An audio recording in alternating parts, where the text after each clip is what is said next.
numbers after 100, the next number is 110. అమ్మ మన బుక్ని ఏమనుకున్నాం? ఇక టెన్స్లో ఏమున్నాయి? ఏమి లేవు. వన్స్లో ఎన్ని ఉన్నాయి కౌంట్ చేయమ్మా. 1, 2, 3, 4, 5, 6, 7, 8, 9, 10. 10 ఉన్నాయా? సో ఇప్పుడు దాన్ని ఎట్లా రాస్తాయి? 10 100 ప్లస్ 100 ఉన్నాయి.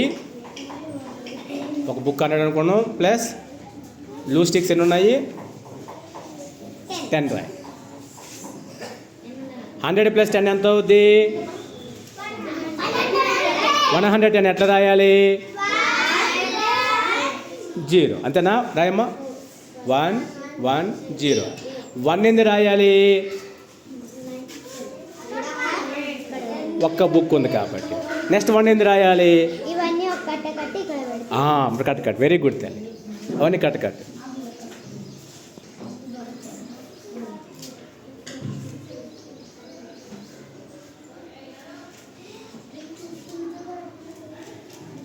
అన్నీ కట్టి ఎక్కడ పెడతావు? టెన్స్లో పెడతావు. కాబట్టి 110 రాయాలమ్మా. ఒక్క 100 ఎన్ని ఉన్నాయి ఇక్కడ? టెన్స్ ఎన్ని ఉన్నాయి? 1. వన్స్ ఎన్ని ఉన్నాయి? 0. అందుకే 1 రాసి 0 రాస్తాం. 1 ఎందుకు రాయాలి? 100 ఉంది కాబట్టి. ఇంకొక 1 ఎందుకు రాయాలి? 1 బండ్లు ఉంది కాబట్టి. 0 ఎందుకు రాయాలి? ఏమి లేవు కాబట్టి. Very good bye.